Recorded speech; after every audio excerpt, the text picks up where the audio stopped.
Oke, boleh langsung ke next slide selanjutnya aja. Nah, jadi di sini kebetulan untuk eh, apa urutan pertama itu aku juga yang ngejelasin. Jadi teman-teman bakal ketemu lagi sama aku. Semoga teman-teman gak bosen ya. Nah, jadi ini tuh adalah pertanyaan di soal tryout kalau nggak salah. Nah, jadi pertanyaannya itu kayak gini. Ada dua buah larutan yang masing-masing itu kadar basanya 40% dan 90%. Nah, terus diinginkan 10 liter larutan baru dengan kadar basa itu 60%. Nah, ditanya nih, berapa liter sih masing-masing larutan yang dibutuhkan larutan pertama dan kedua. Jadi butuh berapa liter larutan pertama dan larutan kedua untuk membuat suatu larutan yang baru. Nah, cara menyelesaikan soal ini tuh pakai SPL, sistem persamaan linear.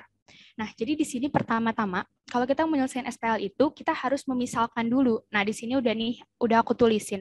Misalkan kita umpamain volume larutan pertama, satuannya itu liter, itu adalah A. Nah, terus D-nya itu adalah volume larutan kedua, satuannya sama ya, liter. Nah, terus kita tulis lagi nih keterangan yang kita tahu supaya lebih jelas. Dua buah larutan masing-masing kadar basanya itu 40 dan 90, terus diinginkan 10 liter larutan yang baru, kadar basanya 60. Jadi bisa kita tulis nih, 40% A, yaitu kan kadar basa dalam larutan pertama, terus 90% B, yaitu kadar basa dalam larutan kedua, itu sama dengan 60%. Nah, kenapa dikali 10? Karena tadi kan diinginkan 10 liter larutan yang baru kan. Nah, ini bisa langsung kita kerjain aja. 40% itu kan 40 per 100 ya, sama dengan 0,4. Terus 90% itu sama dengan 0,9. Terus 60% itu 0,6, tapi karena dikali 10, jadi kan sama dengan 6. Nah, terus di sini untuk menghilangkan 0,0, ini, untuk menghilangkan desimal, kita kali aja sama 10. 0,4 dikali 10, 4. 0,9, ini 9B ya, maaf, bukan 96. Sama dengan 9B, terus 6 dikali 10 sama dengan 60. Nah, ini persamaan yang pertama. Nah, terus kita juga punya nih, dari pertanyaan diinginkan 10 liter, berarti kita bisa tulis A plus B sama dengan 10 liter. Jadi persamaan pertama ini tuh kadar basanya. Nah, persamaan yang kedua ini tuh larutannya gitu. Yang ini kan 10 liter. Nah, terus udah gitu persamaan kedua ini bisa kita pindah ruas sehingga kita tahu kalau nilai dari A itu adalah 10 minus B. Itu sama dengan persamaan yang ketiga. Nah, udah gitu, persamaan ketiga tuh bisa kita substitusi ke dalam persamaan pertama. Jadi kan persamaan pertama tadi 4A ditambah 9B sama dengan 60. Nah, A-nya itu kita ganti sama 10 min B. Jadi 4 dikali 10 min B ditambah 9B sama dengan 60. Terus langsung aja nih kita kali ke dalam. 4 kali 10, 40. 4 dikali minus B itu minus 4B ditambah 9B sama dengan 60. Nah, terus kita hitung deh. Minus 4B ditambah 9B kan 5B. Terus 60 dikurang 40 sama dengan 20, sehingga sekarang kita punya nilai dari B itu adalah 4 liter. Nah, setelah kita punya nilai B 4 liter, kita tinggal masukin deh ke persamaan ketiga, yaitu A sama dengan 10 minus B. Tadi kita tahu nih, nilai B-nya itu adalah 4 liter. Berarti untuk dapat nilai A, yaitu 10 dikurang 4. Jadi nilai A itu adalah 6 liter. Nah, sekarang kita udah ketemu apa yang diminta soal, yaitu volume larutan pertamanya 6 liter, dan volume larutan keduanya itu 4 liter. Nah, gimana nih teman-teman? Kira-kira udah nangkep belum maksud dari soal ini? Kalau misalnya aku ngomongnya kecepatan, boleh komen atau raise hand. Yud, kamu ngomongnya kecepatan gitu. Bilang aja ya, nggak apa-apa. Atau ada yang kurang jelas dari pembahasan yang udah aku tulis, boleh langsung tanya aja. Oke, karena teman-teman kelihatannya aman, boleh dilanjut, Ci. Slide kedua. Nah, untuk soal yang kedua ini gampang, tapi mungkin teman-teman banyak yang belum ngeh karena biasanya kalau mata pelajaran matematika itu ketika teorinya banyak, mungkin teman-teman gak terlalu perhatiin karena soal ini tuh dapat diselesaikan jika kita tahu sifat-sifat matriks. Nah, di sini itu udah aku highlight kata-kata kuncinya. Di sini kan ada matriks A, matriks A itu ordonya 4 kali 2, matriks B itu 2 kali 4. Nah, determinan A kali B ini udah tidak sama dengan 0, maka kita bisa langsung tarik kesimpulan kalau determinan tidak sama dengan 0, maka matriks itu punya inverse. Kita nggak perlu lihat belakang-belakangnya, tapi cukup dengan kata kunci determinannya ada, berarti ya matriks itu punya inverse. Jadi kalau misalnya determinan yang nggak ada, ya matriks itu nggak punya inverse, kayak gitu. Nah, terus, hmm, kalau misalnya matriksnya itu bentuknya bukan matriks segi, nah matriks itu nggak bisa punya, tunggu. Kalau misalnya matriksnya bukan matriks segi, matriks itu juga nggak bisa punya determinan ya, karena kayak misalnya, tunggu, ya, misalnya ada matriksnya tuh ordonya 3 kali 4 kayak gitu. Nah kan nanti kan ke sampingnya itu 3, nah ke bawahnya 4. Nanti kan nggak balance dong pas ditarik garis, karena kan determinan itu bentuknya, aduh maaf ya guys, jelek. Karena determinan kan nanti bentuknya kayak gini gitu. Nah sementara nanti di bawahnya masih ada 3 lagi yang nggak ke bawah. Jadi boleh teman-teman garis bawahi juga kalau misalnya matriksnya nggak segi, matriksnya itu nggak punya determinan, kayak gitu. Nah, kalau matriksnya nggak punya determinan, matriks nggak punya inverse. Jadi kayak gitu korelasinya. Dilihat dulu matriksnya segi atau enggak. Kalau segi, kita lihat tuh ada nggak determinannya, karena kan bisa jadi di diagonal utama ada 0 kan, kalau misalnya ada 0 ya determinannya 0 dong, berarti kan nggak punya determinan kayak gitu. Nah kalau teman-teman udah lihat determinan itu aman tidak sama dengan 0, berarti matriks itu punya inverse. Nah mungkin kayak gitu. Gimana dari teman-teman, mungkin ada yang mau ditanyain? Sifat-sifat matriks nih ada kok di PPT MBL. Matriks itu pertemuan berapa ya? 10 kalau nggak salah. Di materi pertemuan ke-10 itu ada mengenai ini.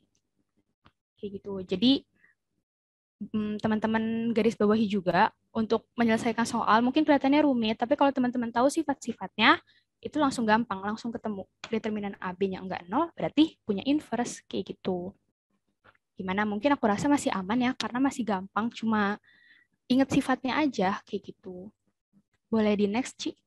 Nah, ini di soal TO ini tuh banyak teman-teman yang salah.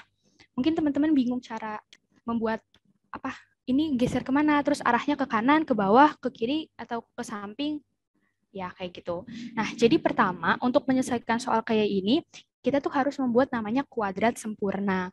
Nah, cara membuat kuadrat sempurna itu adalah kita harus membagi dua, yang tengah ini nih, yang ini kelihatan gak sih mouse aku? Kelihatan lah ya, yang 3x ini nih, yang tengah. Pokoknya nilainya ini harus kita perduain gitu, harus dibagi dua supaya menjadi kuadrat sempurna. Itu memang rumusnya kayak gitu ya teman-teman. Jadi kan di sini kita punya persamaannya itu y sama dengan x kuadrat ditambah 3x plus 5. Nah, kita tulis ulang nih di sini boleh, terus habis itu kita perdua.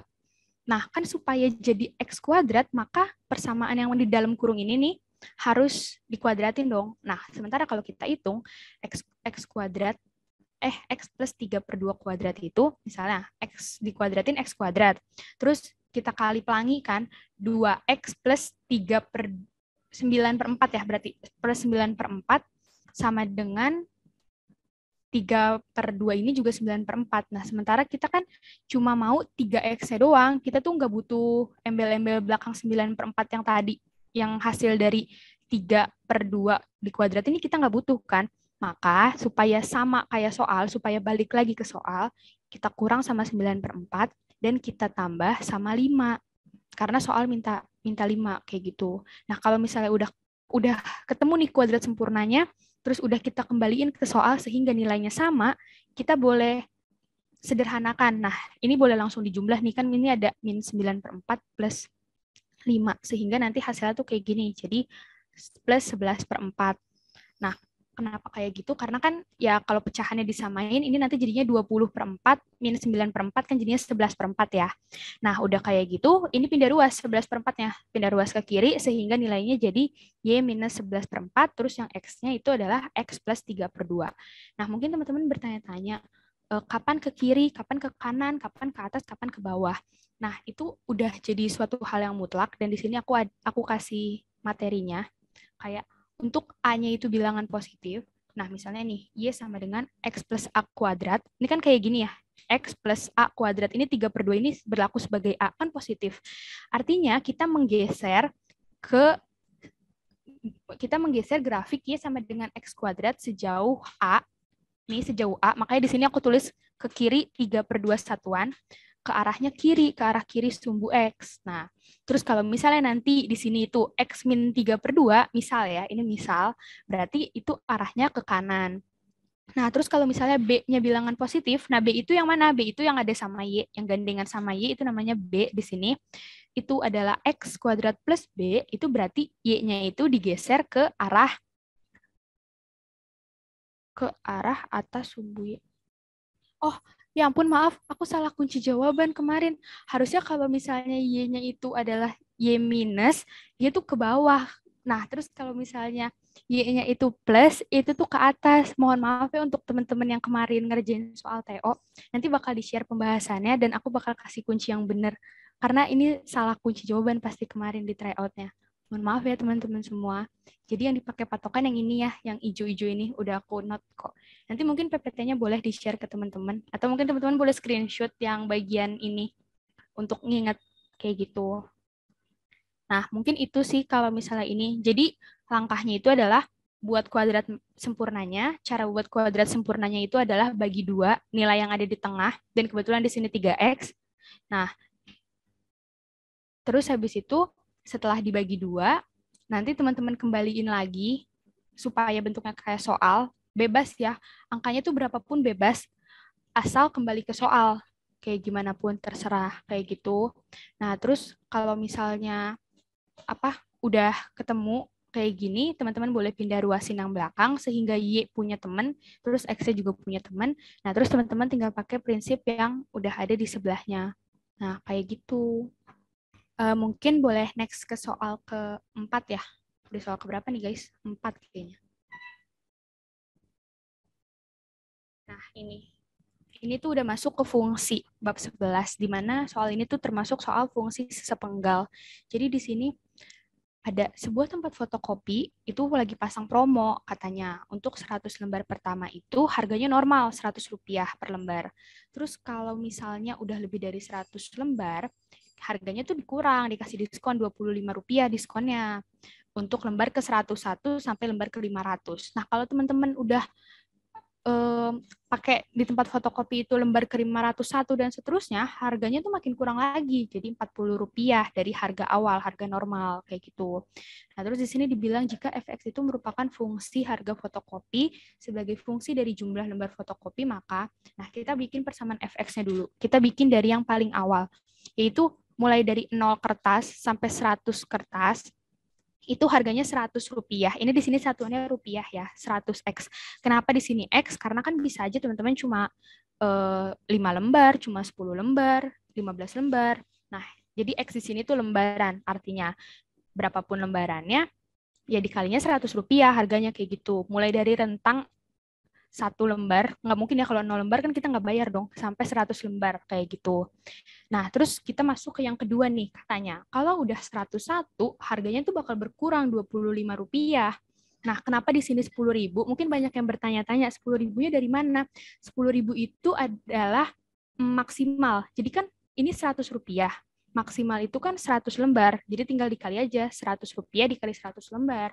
Nah, maka hasilnya itu 10.000. Nah, berarti kita tuh bakal mulai, kalau misalnya udah lembar ke 101, kita kan bakal bayar 10.000 Rp0,75 gitu, Rp10.075. Nah, kayak gitu. Nah, terus udah kayak gitu, kalau misalnya udah nih, berarti kita udah punya persamaan yang kedua. Tadi udah sampai 10.000 ya. Nah, terus abis itu dilanjutin sama 75 X minus 100. Nah, 75 ini kan harga diskon ya, karena diskonnya tadi Rp25. Terus kenapa X minus 100? Karena kalau misalnya teman-teman ngeprintnya itu sebut saja 120 lembar. Kan nggak mungkin dong 75-nya dikali 120, padahal 100 lembar yang pertama itu udah teman-teman bayar nih di 10.000. Masa bayar 2 kali? Rugi nanti kita, nggak jadi diskon. Maka dari itu harus dikurang. Misalnya 120 lembar ya berarti 120 dikurang 100. Maka yang Rp75 itu adalah 20 lembar terakhir. Kayak gitu teman-teman. Nah, itu berlaku sampai teman-teman ngeprint 500 lembar. Kalau misalnya udah 500 ke atas, nah berarti teman-teman diskon lagi nih sama abangnya, katanya Rp40 diskonnya. Nah, jangan lupa kita harus hitung harga maksimal yang kita bayar di sebelumnya. Kenapa ini 40.000? Karena kan tadi maksimalnya itu adalah 500 lembar. 500 lembar jika dikurang 100 kan sama dengan 400 lembar dong. Nah, 400 lembar dikali 75 lalu ditambah 10.000 itu hasilnya adalah 40.000. Bener nggak ya? Coba kita cross check bersama. Asik. Tadi berapa aku bilang? 4, salah. 400 lembar dikurang sama, bener ya, 40.000. Harga maksimal di fungsi yang nomor 2 ini. Itu 40.000. Nah, terus ini 60 tuh harga diskon. Karena kan tadi dari Rp100 dikurang Rp40 per lembar. Harga diskonnya kayak gitu. Nah, terus ini dikurang lagi X min 500. Kenapa X min 500? Karena kayak tadi konsepnya sama kayak yang awal. Misalnya teman-teman ngeprintnya 550 lembar, masa iya mau dihitung 550 lembar? Enggak dong, karena kan 500 lembar pertama udah kita bayar nih di dalam 40.000 ini. Kayak gitu, makanya nggak dihitung lagi ya. Makanya harus dikurang. Jangan lupa nih, kalau nggak dikurang nanti kita rugi, harganya jadi mahal.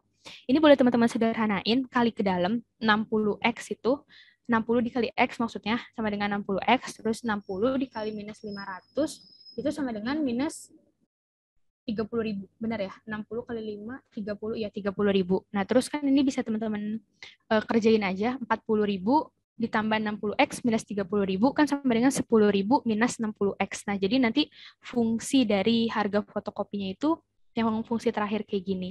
Nah, soal nggak bakal selalu nanya fungsi yang terakhir. Bisa aja nanya fungsi pertama, kedua, ketiga. Cuma biasanya sih 3 fungsi doang ya. Tapi kalau misalnya nggak ditulis, biasanya yang ditanya itu adalah fungsi yang terakhirnya, kayak gitu. Gimana? Aman nggak fungsi sesepenggal? Masih aman lah ya. Intinya tuh yang paling benar-benar harus digarisbawahi sama teman-teman semua adalah teman-teman jangan sampai salah bikin ini rentangnya. Rentang harganya tuh 0 sampai 100, terus habis itu ini 100 sampai 500. Salah tulis guys, kurang 0. Terus sudah kayak gitu 500 ke atas kayak gitu. Nah, terus udah kayak gitu, teman-teman jangan lupa untuk selalu ngurangin sama yang udah teman-teman bayar di awal. Jangan dihitung 2 kali, karena harganya bakalan makin mahal, bukannya malah makin diskon. Kayak gitu. Oke, aman. Aman lah ya. Boleh di next, Ci. Nah, oke. Ini sebenarnya soalnya relate sama soal nomor 1 tadi. Ngerjainnya itu pakai sistem pertidaksamaan linear, SPL. Persamaan linear, maaf. Sistem persamaan linear. Kalau pertidaksamaan tuh SPLT ya. Nah, jadi katanya di sini ada sebuah segitiga, namanya segitiga ABC. Sudut terbesarnya itu 2 kali sudut menengah. Terus jumlah sudut terkecilnya itu, jumlah sudut terkecil dan menengahnya itu 20 kali lebih sedikit jika dibandingkan sudut terbesar. Nah, jadi di sini teman-teman bikin persamaan. Bukan persamaan, dan permisalan. Kalau misalnya di SPL itu permisalan dulu dari apa yang ditanya. Jadi A itu adalah sudut besar, terus B itu sudut menengah, terus C itu sudut kecil. Ini boleh teman-teman ganti ya. X misalnya sudut besar, Y sudut menengah, C sudut kecil, itu boleh. Nah, kita tahu kalau segitiga itu sudutnya 180 derajat. Ini mutlak ya. Nggak perlu ada di soal, tapi teman-teman pasti udah tahu, aku yakin. Jadi A plus B plus C itu pasti sama dengan 180. Nah, terus di soal kita dikasih tahu katanya, kalau sudut terbesarnya itu sama dengan 2 kali sudut menengah. Berarti kan sudut terbesar A sama dengan 2 kali sudut menengah. Sudut menengahnya itu B. Nah, itu persamaan kedua. Nah, terus udah kayak gitu, kita punya persamaan yang ketiga. Persamaan ketiga itu bilang kalau jumlah sudut terkecil dan menengah. Sudut terkecil itu C, sudut menengah itu B. Di sini aku tulisnya B plus C ya, biar tetap sama urutannya. Itu adalah katanya lebih sedikit 20 derajat jika dibandingkan sudut terbesar. Jadi sama dengan A min 20. Karena kan lebih lebih sedikit, berarti kan lebih kecil, kurang gitu. Nah, ini tuh bisa kita pindah ruasin sehingga persamaannya sama jadi ABC supaya nanti kita gampang substitusi eliminasinya sama persamaan yang pertama. Kita pindah ruasin, A-nya pindah ke kiri, nanti jadi minus A plus B plus C sama dengan minus 20 nih yang warna hijau ya. Terus langsung aja substitusi eliminasi. Karena ini ABC, ABC sama kayak yang persamaan pertama, maka kita pakai persamaan pertama dan persamaan ketiga. Nah, kita langsung kurang aja. Ini di sini biar langsung hilang B dan C-nya, di mana A minus minus A, nanti kan jadinya 2A, B minus B habis, C minus C juga habis. Terus 180 minus minus 20, itu kan jadinya plus, jadinya 200. 2A sama dengan 200, maka A akan sama dengan 100. Nah, kalau kita udah punya nilai A sama dengan 100, kita bisa cari nilai B dengan cara mensubstitusi nilai A ke persamaan yang kedua. Nah, persamaan yang kedua tuh katanya A sama dengan 2B. A-nya itu 100. Berapa nilai B-nya? Kita tulis aja di sini 100 sama dengan 2B, maka 100 per 2 sama dengan B. Nah, 50 itu sama dengan B. Sekarang kita udah punya nilai A dan nilai B. Maka kita tinggal nyari nilai C. C kebetulan juga sudut terkecil yang ditanyain nih, sudut terkecilnya doang. Ternyata A dan B-nya nggak penting. Jadi, sudut terkecil itu bisa kita cari pakai persamaan yang ketiga. Atau misalnya teman-teman mau pakai persamaan yang pertama pun, hasilnya tuh bakal sama. Cuma di sini aku tulisnya pakai persamaan yang ketiga, di mana B plus C katanya sama dengan A min 20. B-nya itu 50, C yang ditanya, A itu 100, min 20. Maka 50 plus C sama dengan 80, C sama dengan 80 minus 50. 50-nya pindah ruas ke kanan jadi minus, maka C sama dengan 30. Jadi besar sudut terkecilnya adalah 30. Kalau teman-teman mau pakai persamaan yang pertama pun juga boleh, karena hasilnya pasti bakal tetap 30. Nih, kita coba ya. A plus B plus C sama dengan 180. A-nya 100, B-nya 50, C-nya yang ditanya sama dengan 180. A plus B berarti kan 150. 150, kita pindah ruas ke sebelah kanan, nanti jadinya 180 dikurang 150, maka hasilnya juga sama, C sama dengan 30. Nah, kalau misalnya teman-teman ganti-ganti persamaannya dan jawabannya itu tetap sama, berarti fix jawaban teman-teman itu benar. Karena kadang kita bakal keserimpet saat lagi substitusi eliminasi atau saat membuat persamaannya, sehingga nanti hasilnya itu bisa beda-beda. Karena sebenarnya SPL ini gampang asal teliti dan rajin baca soal sih, karena biasanya soalnya itu panjang-panjang, nggak sependek ini. Dan juga kadang teman-teman harus ingat persamaan-persamaan lain, kayak misalnya yang ada di soal ini. Sudut segitiga, kita udah tahu pasti 180, kayak gitu. Karena kadang hal-hal yang udah mutlak itu bakal berguna untuk ngebantu teman-teman. Karena kan kayak di soal ini nggak dikasih tahu. Mungkin teman-teman kalau nggak tahu A, B, C sama dengan 180, nanti teman-teman nggak bisa nyelesain persamaannya, kayak gitu. Jadi gimana? Masih aman kan? Aman lah ya, ini sistem persamaan linear. Masih persamaan, semuanya pakainya sama dengan. Oke, karena udah ada yang komen aman, aku anggap kamu mewakili semua. Makasih, Hasanah. Oke, boleh dilanjut, Ci. Nah, untuk soal selanjutnya ini, aku bakal gantian, supaya teman-teman gak bosen ngeliat aku doang, aku bakal gantian sama Diva. Kepada Diva, layar dan tempat aku persilakan. Oke, makasih Yurita. Teman-teman sebelumnya mohon maaf ya, karena ini aku off cam, takutnya nanti kepental. Lanjut aja langsung. Di sini panjang, lebar, dan tinggi sebuah balok berturut-turut adalah A cm, B cm, dan C cm. Keliling alas balok itu 36 cm, keliling sisi depan 30 cm, dan keliling samping adalah 26 cm. Yang ditanyakan itu volume balok. Nah, balok itu kalau kita gambarkan, ini ya, kelihatan nggak teman-teman? Kelihatan kok, Div, aman. Oke, di mana panjangnya itu A, berarti di sini itu, di sini A, terus ini B, dan ini C. Terus yang diketahui keliling alas balok. Alas balok itu kan berarti yang bawah. Jadi, mana ya? Sini. Alas balok itu kan yang bawah, berarti yang ini A dan yang ini B. Keliling berarti 2 kali panjang plus lebar atau 2P plus L, di mana kalau di sini itu 2A ditambah 2B sama dengan 36. Nah, ini jadi persamaan pertama. Lanjut, yang kedua itu keliling sisi depan. Nah, sisi depan itu berarti yang ini. Berarti sini A dan ini tingginya atau C. Kelilingnya berarti 2A plus 2C sama dengan 30. Ini jadi persamaan kedua. Dan yang terakhir itu keliling samping. Keliling samping berarti kalau digambar yang ini, di mana ininya adalah B dan ini C. Maka kelilingnya 2B plus 2C sama dengan 26. Ini jadi persamaan ketiga. Nah, kita udah dapat nih 3 persamaan, terus tinggal kita substitusi eliminasi kayak biasa. Di sini kita pakai persamaan 1 dan 2 buat ngilangin A-nya. Tinggal kita kurangin 2 persamaan ini, didapat 2B min 2C sama dengan 6. Ini kita dapat persamaan baru, kita tuliskan persamaan 4, Terus kan di persamaan 4 ini variabelnya B sama C. Di sini itu kan sama kayak variabel yang di persamaan 3. Maka kita operasikan dengan persamaan ketiga buat ngilangin yang B.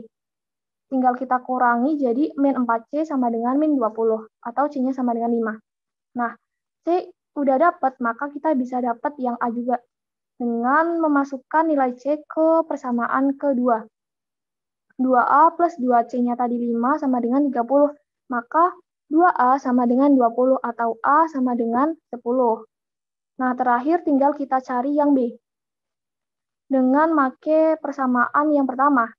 2A plus 2B sama dengan 36. Tadi A-nya itu adalah 10, maka 2B sama dengan 16 dan B sama dengan 8. Nah, terakhir yang ditanyakan itu adalah volume balok. Rumus volume balok itu kan panjang kali lebar kali tinggi, atau di sini A kali B kali C. Berarti tinggal dikalikan semuanya, 10 dikali 8 dikali 5 sama dengan 400. Oke, ada yang mau ditanyakan dulu nggak? Mungkin aku kecepatan? Nggak ada kali ya. Boleh lanjut dulu. Nah, ini tentang matriks. Oke. Oke, makasih Tasya.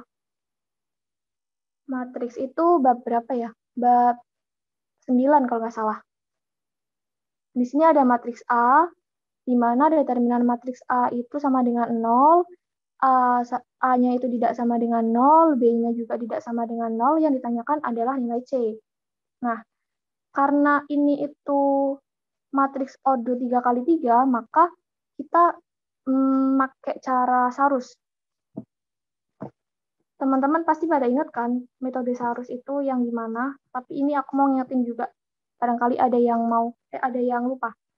Metode Sarus itu nanti determinan A sama dengan elemen A dikali E dikali I ditambahkan dengan B dikali F dikali G ditambahkan dengan C D H lalu dikurangi elemen yang menjulur ke kiri.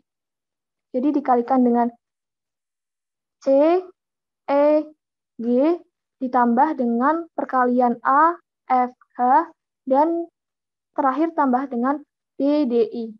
Gitu. Nah, kalau diterapkan di matriks A ini berarti ABC dikalikan dengan A dikalikan 0 itu sama dengan 0. Terus ditambahkan AB dikali C dikali A kuadrat. Kita tuliskan di sini. Terus B dikali AB dikali 0 berarti ditambah 0.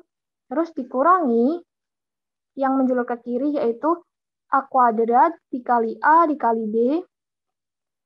Dituliskan di sini, terus ditambahkan dengan 0 dikali C dikali ABC, maka hasilnya adalah 0. Dan terakhir ditambahkan dengan 0 dikali AB dikali AB, atau plus 0. Gitu.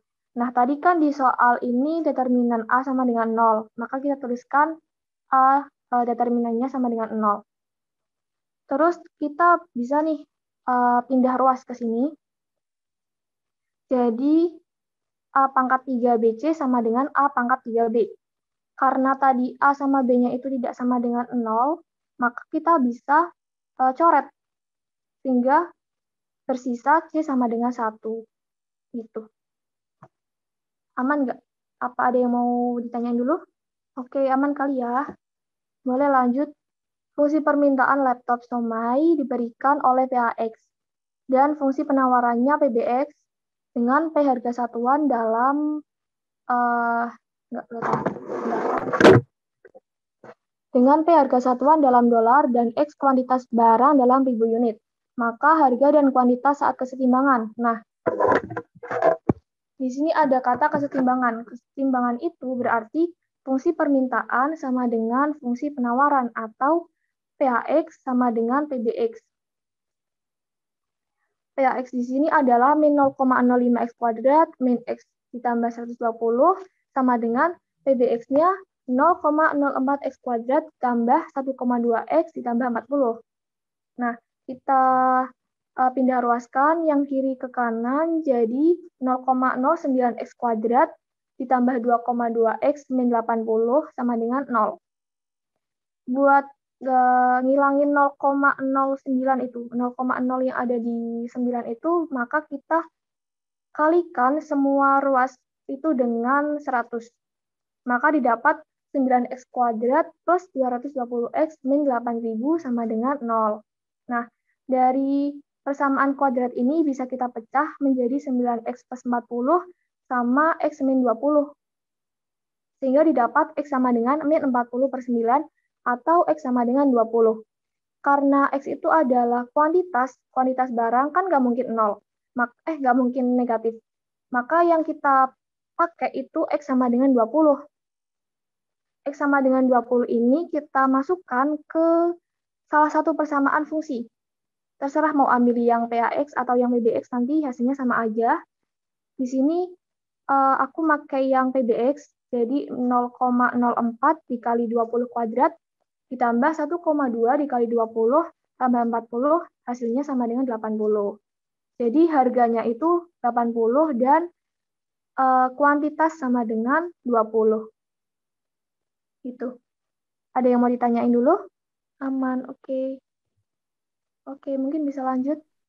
Maaf, mau nanya. Oh, iya. Diva ya ini ya? Iya. Oke, aku izin nanya. Kalau ada nggak ya kasus misalkan gitu, ternyata X-nya tuh sama-sama angka gitu. Maksudnya ini kan X 20, ternyata yang satunya X-nya 30. Misalkan kalau ada, itu diambilnya yang mana ya? Atau nggak bakal ada gitu? Makasih. Itu tadi sama-sama positif ya? Apa ada yang negatif? Sama-sama positif, bisa nggak? Mungkin aja sih, berarti nanti kita ambil dua-duanya. Kita masukin ke itu P-nya dua-duanya. Gitu. Kalau setahu aku gitu. Mungkin ada teman-teman yang lain kalau misalkan tahu gitu, yang benar gimana. Jadi nanti kalau misalkan X-nya itu positif semua, berarti kita tinggal masukin X-nya itu ke P-nya, dua-duanya. Masukin ke, ya dua-duanya dimasukin ke P. Kalau misalkan nggak ada syarat-syarat lagi, ya boleh dipakai dua-duanya. Tapi kalau misalkan nanti ada syarat, misalkan harganya itu tidak boleh lebih dari 80. Nah, misalkan yang satunya itu harganya 80 sama 100. Nah, terus tinggal kita ambil yang 80 gitu. Oke, Diva. Makasih ya. Maaf. Iya, sama-sama nggak apa-apa kok. Ada yang mau nanya lagi? Siapa? Azahra, boleh? Iya, Missy mau nanya, Div, yang tadi kan kalau misalnya ada syarat kayak kurang dari 80, berarti ambilnya yang 80. Tapi kan kuantitasnya kan jatuhnya X-nya masih tetap ada 2. Itu tetap diambil salah satu atau gimana? Atau dua-duanya?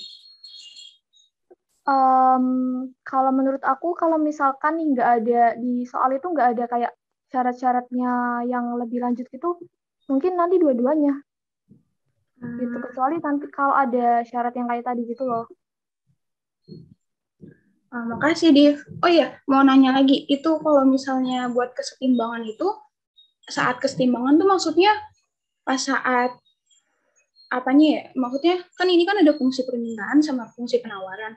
Maksud kesetimbangan di sini tuh bisa pakai fungsi dua-duanya atau gimana? Maksud kesetimbangan di sini itu berarti kan yang minta sama yang mau beli itu yang nawar itu sama gitu loh. Jadi nanti tuh terjadi apa ya kayak yang nggak ada yang jomplang gitu loh. Jadi keseimbangan terus makanya disama dengan kan gitu.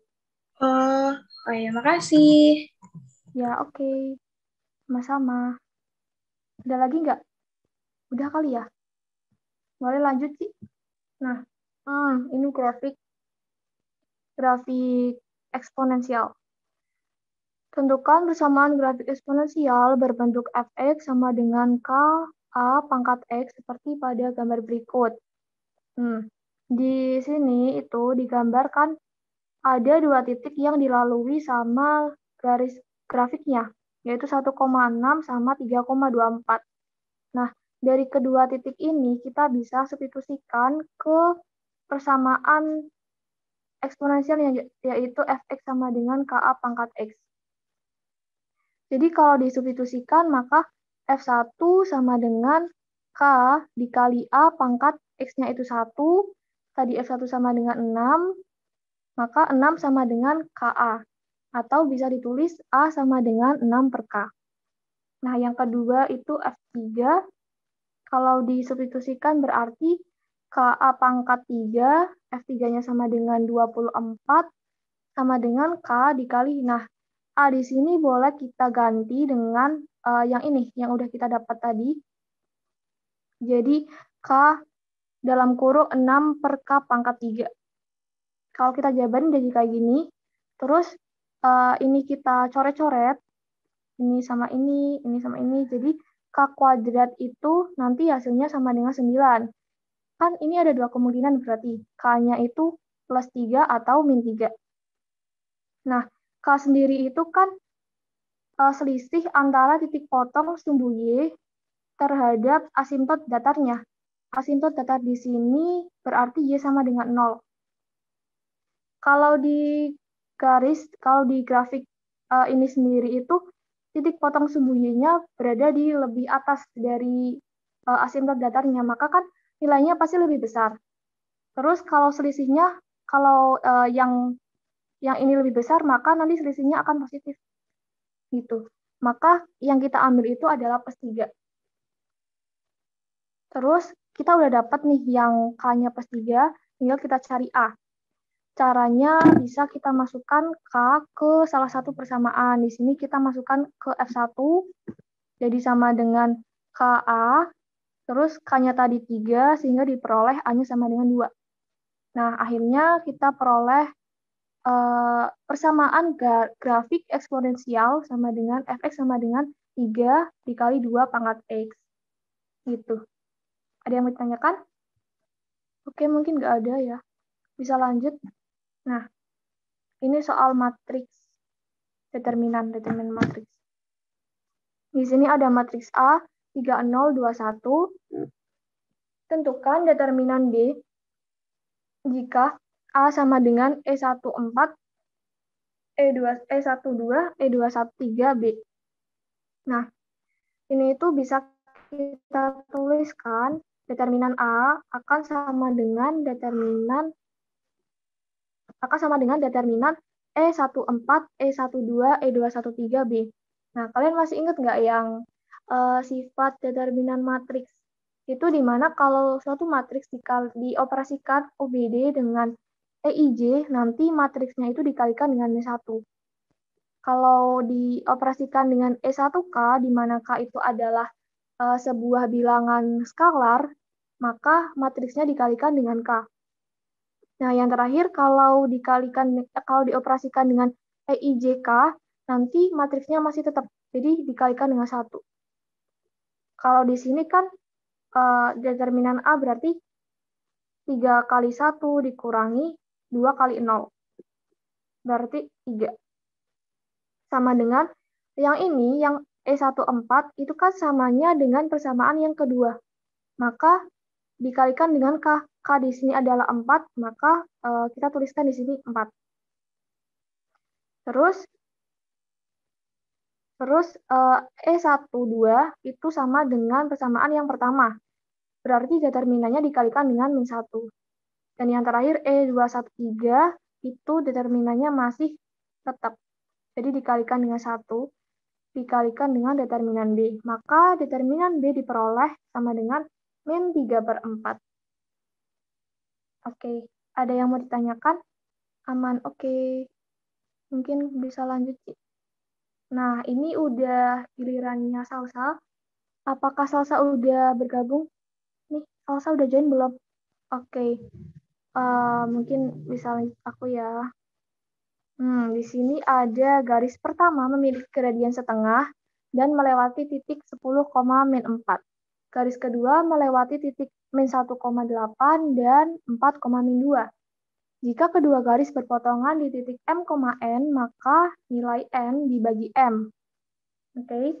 Di sini tuh ada 2 garis. Nah, kalian masih ingat kan rumus persamaan garis linear itu sama dengan, bentar ini anodetnya mana? Oke, rumusnya itu Y min Y1 sama dengan M dikali X min X1. Nah, di garis pertama itu kita udah tahu gradien sama salah satu titik yang melewati. Berarti tinggal kita masukkan ini adalah M dan ini sebagai X1 dan Y1. Maka Y plus 4 sama dengan setengah dikalikan dengan X min 10. Atau Y sama dengan setengah X min 10 per 2 di min 4. Sehingga persamaan garis yang pertama itu sama dengan setengah X min 9. Nah, buat nyari persamaan yang kedua itu masih sama, tapi kan kita belum tahu nih gradiennya dari persamaan yang kedua. Maka kita bisa cari tahu dulu dengan rumusnya Y2 min Y1 per X2 min X1. Y2-nya di sini misalkan kita ambil yang 8, maka 8 min 2 per X2-nya sama dengan min 1 min 4.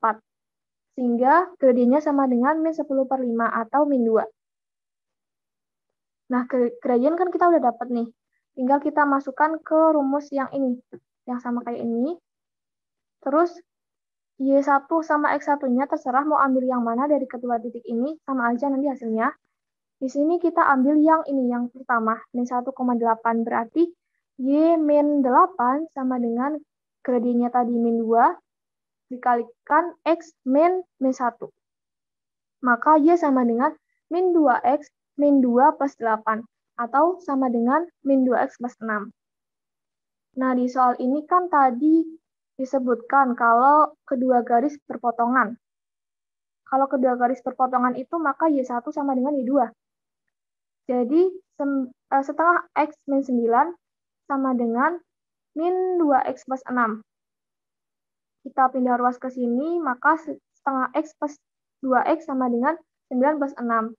Atau 5X sama dengan 15. 5 per 2X sama dengan 15, dan X sama dengan 6.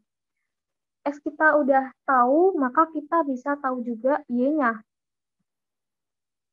Y sama dengan min 2X plus 6. Ini kita bisa pakai terserah nih, ya mau yang Y1 apa Y2. Di sini aku pakai yang Y2, min 2X plus 6, maka min 2 kali X-nya tadi 6 plus 6, maka didapat Y sama dengan min 6. Nah, X sama Y yang kita dapat, atau 6, min 6 yang kita dapat ini adalah kan tadi kedua garis berpotongan di titik. Itu kan titik potong dari kedua garis. Maka yang ditanyakan itu N per M. Sehingga min 6 per 6 sama dengan min 1. Gitu. Aman? Apa ada yang bingung? Oke, mungkin bisa lanjut dulu. Suci. Oke. Selanjutnya, Abraham telah menabung selama 6 tahun di perbankan swasta bernama Bembang. Bila ketentuan bunga majemuk Bembang adalah 5% setiap 1 bulan, sedangkan saldo awal Abraham berjumlah 10 juta. Maka hitunglah saldo Abraham saat ini. Nah, ini tentang bunga majemuk. Masih bisa lah ya mungkin.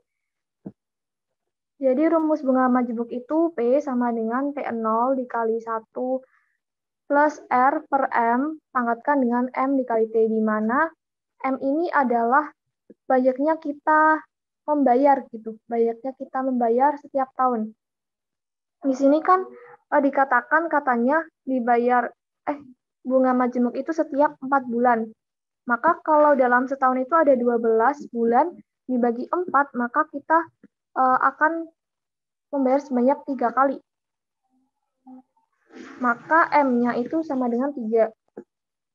Terus P0-nya tadi sama dengan 10 juta, dikalikan 1 plus R-nya 5%, atau bisa dituliskan 0,05 per 3, pangkatnya 3 dikali 6 itu adalah ini 6 tahun waktunya, dan satuannya adalah juta. Sehingga saldo Abraham saat ini adalah 13.462.253. Oh ya, kalau nggak salah ini itu kemarin ada di soal tryout, tapi kalau nggak salah itu ada yang salah di pilihan gandanya. Jadi ini yang benar ya teman-teman. Maaf, kemarin ada kesalahan. Jadi ini yang benarnya. Oke, ada yang mau ditanyakan?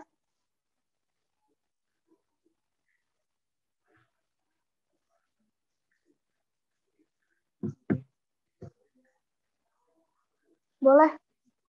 Itu siapa? Farida boleh. Kak, maaf izin bertanya, berarti yang 3 ini itu dari 12/4 ya Kak? 12 itu 12 bulan dibagi 4 bulan gitu Kak? Iya, benar banget, benar. Terus Benar Kak, banget. cara ngitung ininya gimana Kak? 1 ditambah 0,5/3 dipangkatin ini tuh gimana ya Kak? Apa dijumlahin dulu terus dipangkatin apa gimana? Ini nanti kan 1 ditambah 0,05 dibagi 3-nya itu kita operasikan dulu. Terus nanti ditambahkan dengan 1, lalu kayak biasa dipangkatkan dengan 18. Ini pasti pakai bantuan kalkulator sih. Karena nggak mungkin kan ngitung manual. Gitu. Gimana? Oke Kak, untuk pangkat 18-nya berarti kita ngaliin hasil ini 18 kali gitu Kak? Iya, benar. Oh, oke. Makasih Kak. Oke, sama-sama. Oke, ada lagi? Mungkin bisa lanjut sih. Nah, berhubung di aku masih ada, boleh Dita yang jelasin boleh Kak Dita? Oke, jadi aku izin lanjut ya, mengingat waktu juga. Nah, jadi tuh di sini ada soal seorang pedagang itu punya gudang. Katanya gudangnya itu mampu menampung paling banyak itu 90 peti barang. Katanya barang A itu kalau dijual itu harga belinya adalah 200.000. Nah, tapi dia mau jualnya itu pakai laba, labanya 40.000. Terus kalau barang B itu harga jualnya 100.000, tapi mau laba 15.000. Terus katanya dia punya modal 13 juta, yang ditanya itu laba maksimum. Nah, seperti biasa kalau misalnya mau menyelesaikan soal sistem persamaan atau pertidaksamaan linear, itu kita harus misalin di mana kita di sini tulisnya itu X itu banyaknya peti barang A, terus Y itu adalah banyaknya peti barang B, terus tujuan kita tuh apa sih? Yaitu tujuannya adalah memaksimalkan X, Y-nya itu, karena kita kan mau dapat laba maksimum kan. Nah, kalau misalnya kayak gini itu biasanya aku ngerjainnya pakai tabel supaya lebih terarah dan nggak salah hitung, di mana tabel di sini ada daya tampung dan keterangan. Kita kan di sini dibilang tadi ya peti barang A itu kita nggak tahu ada berapa, sebut saja itu X, ini sesuai yang udah kita simbolin. Terus peti barang B-nya itu Y, sesuai yang kita simbolin juga, dengan batasnya itu kurang dari sama dengan 90. Kita tahu dari mana? Tahu dari soal ya, karena katanya hanya dapat menampung 90. Nah, terus untuk harga, katanya barang A itu 200.000 X. Kenapa di sini X? Karena kita nggak tahu ada berapa peti, ada berapa peti barang A. Dan untuk yang B-nya juga sama, katanya di soal harga jualnya itu 100.000, tapi juga dikalikan dengan Y, karena kita nggak tahu ada berapa peti dari barang B. Nah, terus kenapa batasnya itu 13 juta? Karena kita hanya punya modal 13 juta. Jadi sebanyak-banyaknya barang yang kita beli, itu nggak mungkin bisa lebih dari 13 juta. Karena duitnya cuma segitu, kayak gitu. Nggak mungkin out of budget.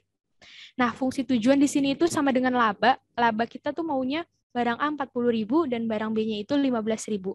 Kalau udah dibikin tabel kayak gini, kita bakal lebih terarah untuk membuat pertidaksamaannya. Di mana tinggal kita salin aja X plus Y, yaitu barang A plus barang B, itu kurang dari sama dengan 90. Terus ini, yang kedua itu adalah harga 200.000 X ditambah 100.000 Y, itu kurang dari sama dengan 13 juta. Nah, ini tanda yang ini tuh bukan lebih besar dari ya, tapi itu tuh tanda panah, kayak ini disederhanain kayak gitu. Jadi teman-teman nanti jangan miskom, ini tuh tanda panah. Kalau misalnya disederhanain, kita bagi semuanya dengan 100.000, nanti jadinya adalah 2X ditambah Y kurang dari sama dengan 130. Dengan di sini X, Y-nya itu harus positif atau lebih besar daripada 0, karena kan nggak mungkin ada yang negatif, nanti barangnya gaib. Oke, terus selanjutnya, harusnya di sini itu bikin grafik dulu, tapi grafiknya itu ada di slide selanjutnya. Jadi mungkin dari Suci boleh di next ke slide selanjutnya, Ci. Nah, di sini nih. Di sini tuh kita bikin dulu garisnya. Tadi tuh ada titik, gimana caranya ya? Boleh balik nggak, Ci? Iya deh, balik aja nggak apa-apa. Nah, di sini teman-teman bikin titik-titiknya dulu, teman-teman tandain. Misalnya kita punya X-nya sama dengan 0, maka nanti nilai Y itu akan 90. Sehingga nanti titik pertama itu adalah 0,90. Terus jika nanti nilai Y-nya yang 0, maka X-nya adalah 90. Sehingga titik keduanya itu adalah 90,0 sehingga ditarik garis, nanti garisnya itu bakal ada di 90,90. Terus begitu juga yang ini, nanti 2x plus y lebih kecil sama dengan 130. Jika nanti nilai x-nya adalah 0, maka nilai y-nya itu sama dengan 130, maka nanti titiknya itu adalah 0,130. Dan jika nilai y-nya yang 0, maka nanti nilai x-nya itu akan sama dengan 65, karena 130 dibagi 2. Jadi nanti titik yang kedua ini adalah titik garis, bukan titik sih, maksudnya garis yang kedua itu nanti titik-titiknya adalah 65,130, kalau garis yang pertama tadi 90,90. Nah, terus di sini juga ada perpotongan antara dua garis, karena untuk menyelesaikan suatu pertidaksamaan ataupun persamaan, garisnya itu harus berpotongan. Karena jika garisnya tidak berpotongan atau tidak bertemu, maka dapat dikatakan soal itu tidak punya solusi. Bukan soal sih, masalah. Masalah itu tidak punya solusi, kayak gitu. Nah, di sini untuk nyari perpotongan dua garis itu adalah dengan cara substitusi eliminasi. Di sini aku langsung masukin nilainya, nilai X plus Y sama dengan 90, dan juga nilai dari 2X plus Y sama dengan 130. Langsung aja, karena di sini Y-nya udah sama koefisiennya, aku kurang. Jadi nanti ada X minus 2X, di mana hasilnya itu adalah minus X, terus 90 minus 130, hasilnya adalah minus 40, maka kita punya nilai X sama dengan 40. Kalau udah punya nilai X-nya 40, masukin aja ke persamaan yang pertama. Jika X-nya sama dengan 40, maka Y-nya itu sama dengan 150. Karena 90. Ini sama dengan 50, guys. Ya ampun. Maaf ya, typo. Oke, boleh lanjut ke slide berikutnya. Nah, jadi di sini kayak yang tadi aku bilang, garis pertama itu adalah 90,90. Ini persamaan dari X plus Y kurang dari sama dengan 90, dan yang kedua ini 130 dan juga 65 adalah garis dari pertidaksamaan 2x plus y lebih kecil sama dengan 130. Nah, ini nggak kelihatan ya? Kelihatan nggak sih? Kelihatan lah ya, bisa di zoom. Jadi karena tandanya semuanya itu adalah kurang dari, maka arah arsirannya ke bawah, dan yang udah di bold warna abu-abu ini, yang ada gray-nya ini, itu adalah daerah solusinya. Karena apa? Karena ini merupakan penyelesaian yang memiliki solusinya itu terbatas. Sehingga di sini kita bisa menemukan 4 titik pojok. Yang pertama itu ada titik 0,90, yang kedua ada titik 0,0, yang ketiga ada titik 65,0, dan yang keempat adalah titik potong dari kedua garis ini, yaitu 40,50, yang udah kita cari pakai cara substitusi eliminasi tadi. Selanjutnya tinggal dibikin tabel aja, atau nggak dibikin tabel juga nggak apa-apa. Titik-titik pojok yang tadi udah kita temui, mulai dari 0,0, 0,90, 40,50, dan juga 65,0. Lalu, kalau kita udah punya titik pojoknya diapain? Nah, kita masukin ke fungsi maksimum yang kita cari, di mana yang tadi kita cari adalah fungsi laba. Kita mau laba barang peti A itu adalah 40.000, dan laba barang peti B itu adalah 15.000. Sehingga langsung aja nih dikali. Misalnya 40.000 dikali 00, 15.000 dikali 00. Maka yang pertama ini berarti bukan nilai maksimumnya. Nah, terus kita masukin juga yang kedua. Ini di sini X-nya 0, Y-nya 90, berarti 40.000 dikali 0 sama dengan 0, 15.000 dikali 90 sama dengan 1.350.000. Terus di sini ada 40 dan 50, 40.000 dikali 40 itu sama dengan 1.600.000 ya. Nah, terus kalau misalnya 15.000 dikali 50 itu hasilnya 750.000. Nah, kalau misalnya dijumlah nanti hasilnya jadi 2.350.000. Dan selanjutnya ini ada yang terakhir, 65,0. Kita kalikan 65 dengan 40.000, lalu 15.000-nya dikali 0, dan hasilnya adalah 2.600.000. Jadi fungsi maksimum atau laba maksimum yang bisa kita peroleh yaitu sejumlah 2.600.000 rupiah. Gitu. Aku kayaknya kecepatan ngomongnya. Kalau ada yang mau bertanya, dipersilakan ya. Iya, boleh. Boleh kedengeran. Silakan. Oh iya, yang kemarin tuh kan jawab 2.600.000 juga ya, tapi poinnya tuh salah, berarti itu ada kesalahan di itunya ya kali ya di kesalahan kunci jawaban dari kami yang membuat soal tryout, karena kunci jawabannya itu malah nilai ini minimumnya yang 1.350.000, harusnya padahal maksimum, iya. Karena yang diminta laba. Itu ya, itu ada kesalahan kunci jawaban dari kita ya teman-teman. Ya, Ada lagi makasih yang ya. ingin bertanya? Iya, sama-sama Desi. Mungkin masih aman menurut aku karena tinggal ketelitian aja yang diminta laba atau apa dan sebagainya. Boleh dilanjut Suci ke soal selanjutnya. Nah, jadi ini adalah soal terakhir. Soal terakhir itu tentang persamaan garis dan gradien. Di mana katanya kita punya modalnya ini cuma 2 titik, yaitu 6,4 dan 3,2. Maka rumus yang kita gunakan untuk mencari gradien adalah Y2 min Y1 per X2 min X1. Karena apa? Karena kita punya 2 titik. Di sini langsung masukin aja, Y2-nya itu adalah 4 minus 2. Boleh dibalik juga sebenarnya, cuma kan biar positif ya. Terus misalnya di sini nanti 6 minus 3. Nah, terus sudah kayak gitu, nanti kita bakal dapat 4 minus 2, 2, 6 minus 3, 3. Maka nilai dari gradiennya itu adalah 2 per 3. Setelah kita punya gradiennya, kita langsung masukin ke rumus persamaan garis, yaitu Y min Y1 sama dengan M dikali X min X1. Nah, kalau udah kayak gini, pilih salah satu aja titiknya. Di mana di sini aku milihnya yang 6,4, jadi Y minus 4 sama dengan 2 per 3 dikali X minus 6. Langsung aja dikali 2 per 3 dikali X sama dengan 2 per 3X, terus 2 per 3 dikali 6, terus 4-nya itu pindah ruas. Nah, ini bisa langsung kita hitung, misalnya 2 per 3 dikali 6 itu berarti kan hasilnya 4. Minus 4 ditambah 4 hasilnya 0. Maka nanti tersisa tinggal Y sama dengan 2 per 3X. Nah, kayak gitu. Gimana? Aman, teman-teman? Jadi, teman-teman nggak harus selalu mengalihkan. Biasanya kan kalau kayak gini, ilangin aja pertiganya dengan semua dikali 3. Nggak harus selalu kayak gitu ya, karena ada soal yang ternyata nanti ujungnya ini bakal habis loh, dan teman-teman langsung bisa nih dapat nilai dari Y sama dengan 2 per 3X. Kayak gitu. Apakah aman? Mengingat ya aku juga udah memasuki waktu zuhur. Oh iya, sama satu lagi. Tadi ada yang bertanya mengenai yang geser-geser ke atas ke kanan. Tapi nanyanya private message ke aku. Boleh di-share yang itu nggak, Ci? Bahas itu satu. Nah, oke. Jadi yang ini, aku mau konfirmasi. Jadi baik yang di PPT kuliah, contoh di PPT kuliah sama yang aku tulis di PPT ini tuh sama-sama benar. Cuma tadi aku agak kurang teliti. Jadi kunci jawaban aku ini benar ya. Aku tuh lupa lihat kalau misalnya di sini itu grafiknya itu Y sama dengan, bukan Y pindah ruas. Kalau kita lihat ketika Y sama dengan, ini nilainya di sini kan positif. Nah, jika nilainya positif itu berarti arah gesernya ke atas. Nah, jadi benar ya. Jadi yang dilihat itu ketika Y sama dengan, bukan ketika dipindah ruaskan. Kayak gitu. Kalau misalnya mengacu pada rumus ini, ketika nanti Y-nya udah pindah ruas, berarti bakal jadi sebaliknya. Karena yang kita pakai acuannya itu ketika posisi bentuk soalnya itu masih Y sama dengan, belum dipindah ruaskan. Jadi tadi kurang teliti melihat hasil akhirnya aja sih, kayak gitu. Dan jadi ini kunci jawabannya benar. Gimana untuk yang bertanya, semoga menjawab ya, karena tanyanya private message ke aku. Mungkin aku rasa aman. Nah, untuk itu, dengan berakhirnya soal TO dan soal requestan yang udah kita bahas, boleh dong teman-teman jangan leave dulu karena kita bakal ada dokumentasi buat kenang-kenangan. Mungkin untuk Suci boleh di-end slide PPT-nya. Ayo teman-teman yang tidak berhalangan untuk on-cam, silakan.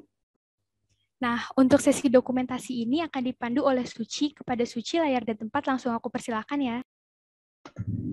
Oke, makasih Yudita. Di sini ada 4 slide ya. Kita mulai dari slide pertama. Oh iya, boleh gaya ya guys, nggak usah kaku-kaku banget, bukan foto ijazah. 1, 2, 3. Buat slide kedua, 1, 2, 3. Buat slide ketiga, 1, 2, 3. Dan slide terakhir, 1, 2, 3. Udah, Ci, dokumentasinya? Udah selesai. Nah, dengan begitu maka berakhir pula rangkaian kegiatan kita hari ini. Karena tadi kita memulai dengan basmalah, maka kita akhiri dengan hamdalah, alhamdulillahirabbil alamin. Semoga apa yang udah aku dan teman-teman aku sharing di sini kepada teman-teman angkatan 58 semua bermanfaat. Nah, mohon maaf juga karena kita masih banyak kurangnya, masih banyak miss-nya, dan terutama untuk kunci jawaban kemarin yang masih banyak salah, karena nanti pembahasan yang kami share akan yang terbaru dan terbenar. Ya, makasih banyak ya. Makasih juga untuk yang sudah menyimak sampai akhir. Ini berkesan banget karena kami juga pertama kalinya. terima kasih banyak kami ucapkan kepada teman-teman semua yang udah meluangkan waktunya dan berkenan untuk hadir. Nah, maka dari itu pertemuan ini resmi aku tutup. Saya mewakili teman-teman dari tim tutor sebaya, khususnya mata kuliah matematika dan berpikir logis. Mohon maaf dan pamit undur diri karena kesalahan datangnya dari kami dan kesempurnaan hanya dari Allah Subhanahu wa Ta'ala. Assalamualaikum warahmatullahi wabarakatuh. Waalaikumsalam warahmatullahi wabarakatuh. Terima kasih banyak. Terima kasih banyak. Assalamualaikum warahmatullahi wabarakatuh. Terima kasih. Terima kasih. Sama-sama. Dadah.